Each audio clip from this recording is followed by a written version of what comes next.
I used to believe Chinese people were the world's best savers. That was the myth, the image, the model citizen story the Chinese government pushed for decades. But in 2025, that illusion shattered because now over 120 million people in China can't pay their debts.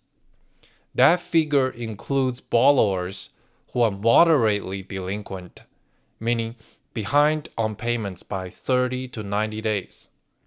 Online loans, credit cards, mortgages, all overdue.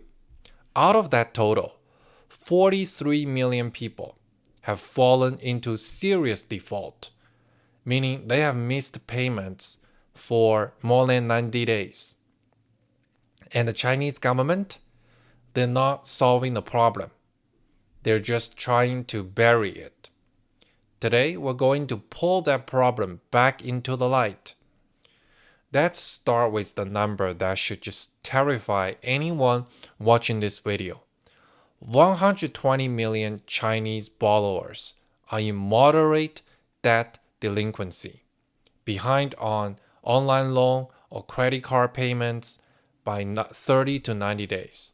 43 million more are in serious default, over 90 days late.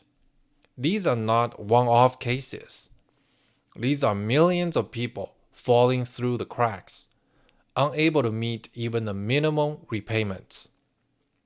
That 120 million, that's roughly 16% of China's total workforce. 1 in 6. You can ignore it or you can admit it. China is already in a personal debt crisis.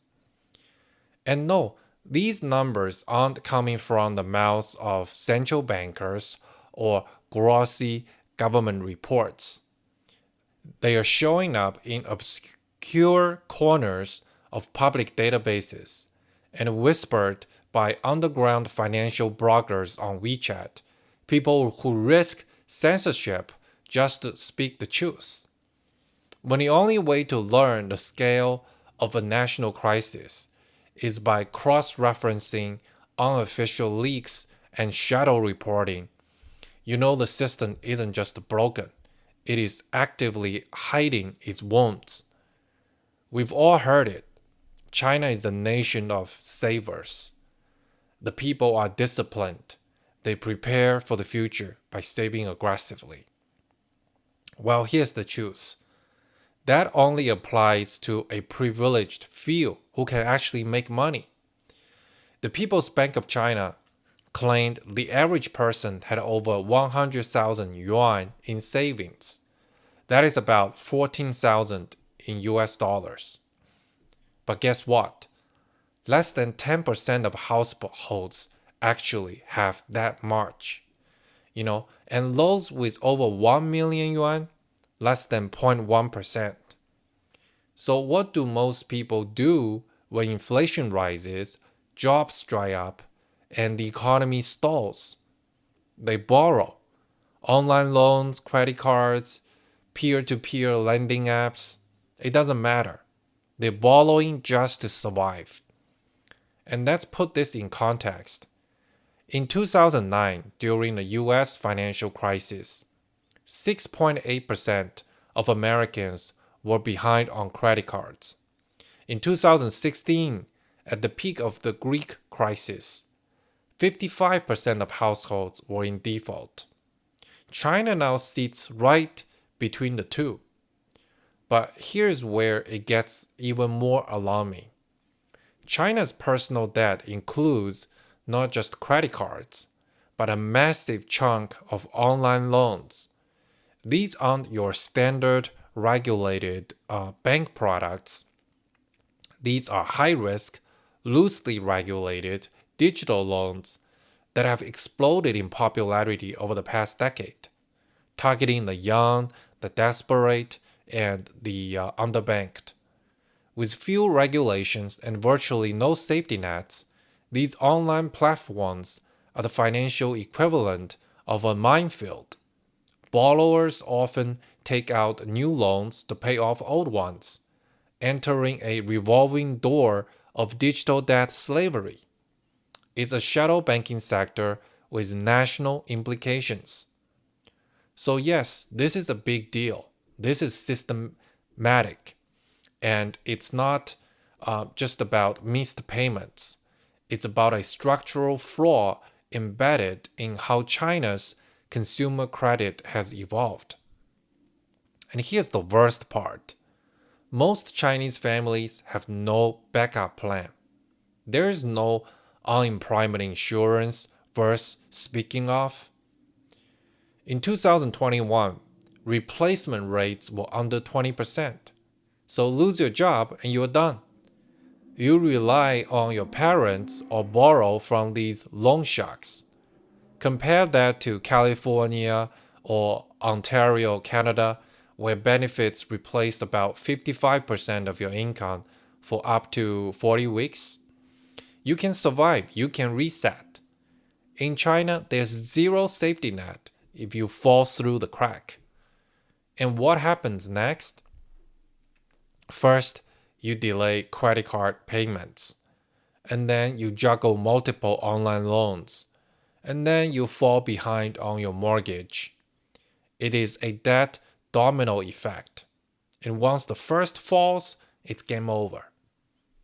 Now, let's talk about a number the Wall Street analysts love: the cash to short term debt ratio. If your after tax income and liquid savings cannot cover your debt payments for the year, you're toast. In 2021, China introduced the 3 red lines for real estate developers. And one of them actually said that your cash to debt ratio cannot fall below 1. Well, guess what? That same rule applies to tens of millions of households now. And most of them are failing this test. When your ratio is below 1, you can't pay your bills. That is when mortgage defaults begin. And that is why 43 million people are past the point of no return. And many of the 120 million are right behind them. And that is there's simply no personal bankruptcy system in China to protect the ordinary people. Now, let's zoom out. China's total debt, government, corporate, personal, is now 455 trillion yuan. That's over 60 trillion US dollars. And even at a 3% interest, that's almost 14 trillion yuan in interest payments alone each year. GDP last year, 135 trillion yuan. That means over 10% of China's entire economy goes just to interest. This is unsustainable. And yet all the CCP does is play language games. Call it debt optimization, refinancing, structural easing. They're not cutting debt, they're rolling it over, borrowing the new money to pay the old. That's not reform, that's desperation. Let's also not forget about the housing trap. Typical Chinese families don't own much stocks. They don't buy much mutual funds. They own properties. Real estate is 70% of the average family's net worth. And those homes heavily leveraged. So when home values fall, and they are falling, banks don't just sit still. They initiate what is known as a margin call, right? They ask borrowers to top up their collateral, meaning you either come up with more money to meet the original loan-to-value ratio, or the bank will forcefully liquidate your home. If you can't pay, you're forced to sell in a depressed market, usually at a loss. And in many cases, the property doesn't even sell, after multiple price cuts, because there's no demand. So the debt stays, but your asset is gone. It is a financial quicksand. The more you struggle, the faster you sink. And because there's no personal bankruptcy system in China, there's no reset button. You just keep drowning. At this point, three forces are now crushing the Chinese economy: debt overload, deflationary spiral, and population collapse. Young people aren't buying homes, they're not starting families. They don't believe in the future. No new families means falling asset prices. Falling prices means rising debt burdens, and rising debt burdens mean more defaults. This isn't just a typical average cycle. This is a collapse. So what can you do? How do you survive a system like this in China? Rule number one, no new debt. Rule number two, pay down the old ones. Rule number three, stay employed. Keep cash flowing. Forget growth for now. Forget side hustles. Just stabilize. Because the storm is coming in China. This isn't just a Chinese problem though. This is a warning for the world. When your society builds wealth on credit, hides the losses, and silences defaults, eventually the dam breaks. And in China, that break has already started. Thanks for watching, and I'll see you in the next one.